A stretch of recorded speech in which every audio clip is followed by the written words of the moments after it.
Yo, I think I'm gonna get fired for this one. What's going on, y'all? It's your boy Watu Kami, and today we're gonna be talking about something a little controversial. I think the most controversial thing going on right now, which is the coronavirus, and my perspective on how it is to be working at the hospital. To show you guys that I do work there, so it doesn't seem like I'm just begging for views or just saying stuff just to say stuff. I can't show you where I work because I don't want to get fired. But here's my name tag. Oop, I hope that doesn't get me fired. That is my name tag, and I don't know if you guys can see, but I am a transporter there. I basically move people from point A to point B. If you guys have seen those movies where someone's like in critical condition and they're getting carted into the hospital, that's us. That's who moves them.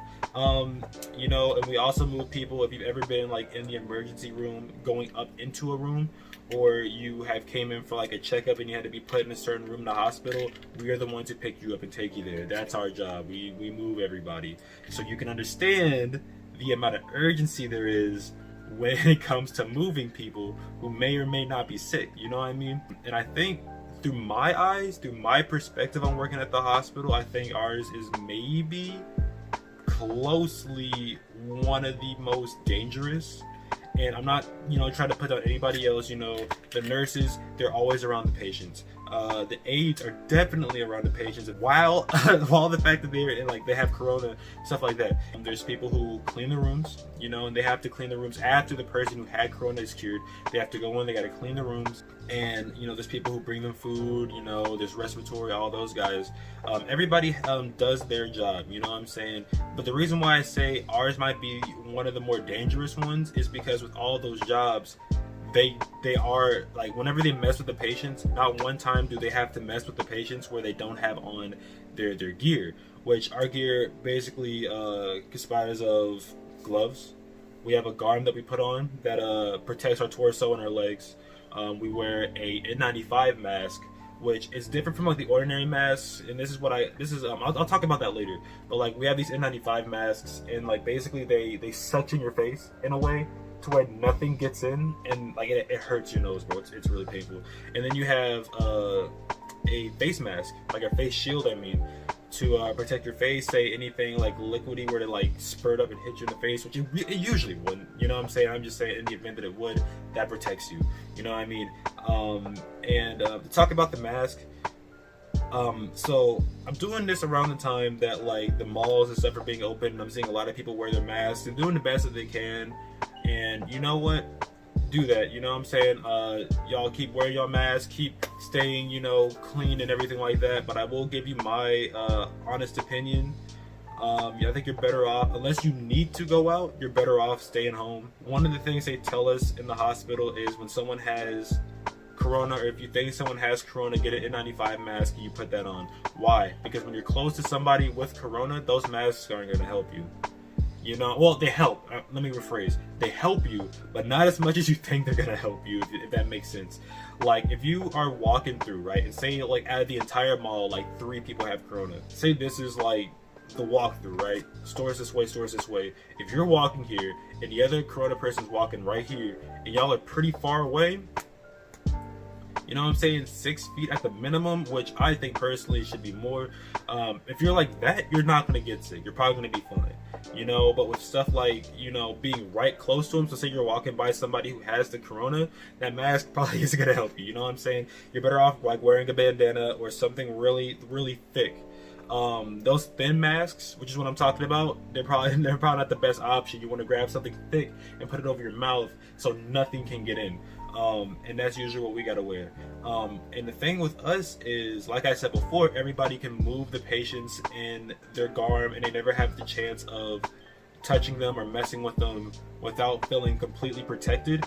With transport, that ain't the case. So when we go in, we pick them up, we get all of our garb on, and we go in, we talk to them, we get them unplugged, and then we move them.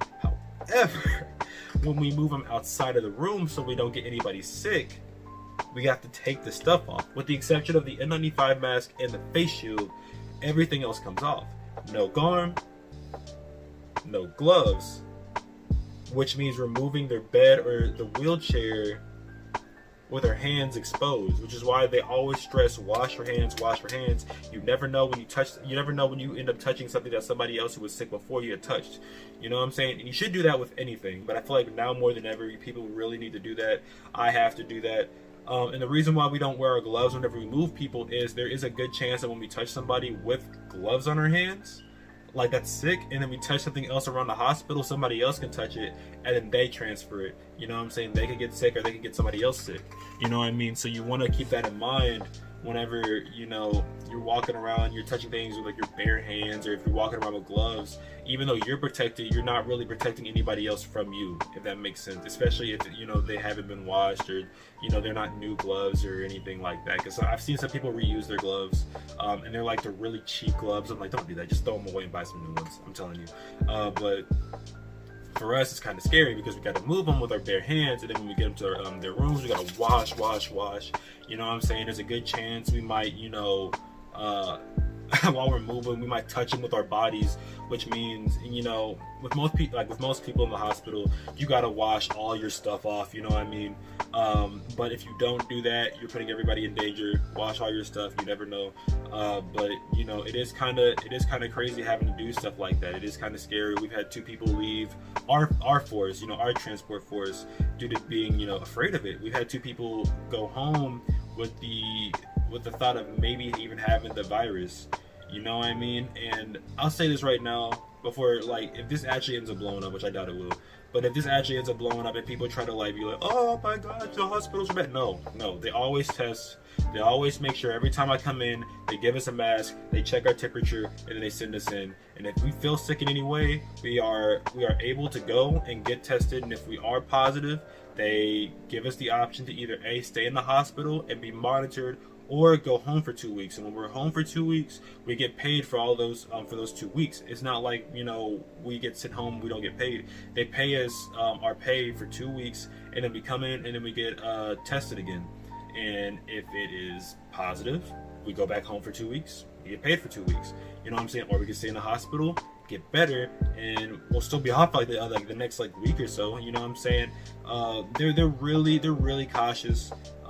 And they understand that while the corona is a big deal, and while the transport have to move them without gloves, they do understand that, you know, there are other diseases out there other than just corona. You know what I'm saying? We've always had to do that, you know, because now, you know, it's corona and everybody should definitely be afraid. And it doesn't mean it's a bad thing, which it kind of is. That just means we have to be cautious, you know. And that's just my perspective on that whole situation in and of itself.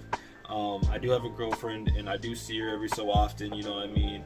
And I always got to make sure I'm tested and I'm clean before I go over there, because I don't want to pass it over to her, you know what I mean? I really care about that chick, you know. And of course, family. You know, I'm moving out later. I'm only 20. I'm about to turn 21 in a couple of months, you know, and I'll be out of the house. You know, I'm still in college and stuff like that. But right now, I'm still at home. You know what I'm saying? I'm still with the family, so I also got to take care of them also. You know what I'm saying? And I can't even imagine people who have like, you know, sons, daughters, parents that they're taking care of because they're older. You know what I'm saying? And they got to come home with the thought of, hey, what if I didn't do well enough? What if I didn't clean myself off well enough, and then I give it off to my kid, or I give it off to my elderly parent or my grandparent? You know what I'm saying? It's kind of aggravated me whenever I see these videos from like the news sources or anything like that, talking about people who go to like the beach. You know what I'm saying? Other big places where they could easily catch it. Like whenever spring break was going on back in April, and they had that big party back there, and like 19 people, there were 19 confirmed cases out there. Who knows how many confirmed cases are, you know, going on after that? You know what I'm saying? After that whole party. And a lot of people were just looking at it like, oh, it won't affect us. Here's the thing though, it will affect you if it's strong enough. You know what I'm saying? It will affect you. It's more of like an elderly type thing, but at the same time, y'all can still get sick. Your loved ones can still get sick. You know what I'm saying? And especially if you don't have any intentions of getting tested, you know what I'm saying? You want to stay isolated. And that's really all I got to say. That's my perspective on working at the hospital. I really hope I don't get fired. And if you guys did like the video, don't forget to like, share, and subscribe. I really do like talking to y'all. And yeah, I'll see y'all later.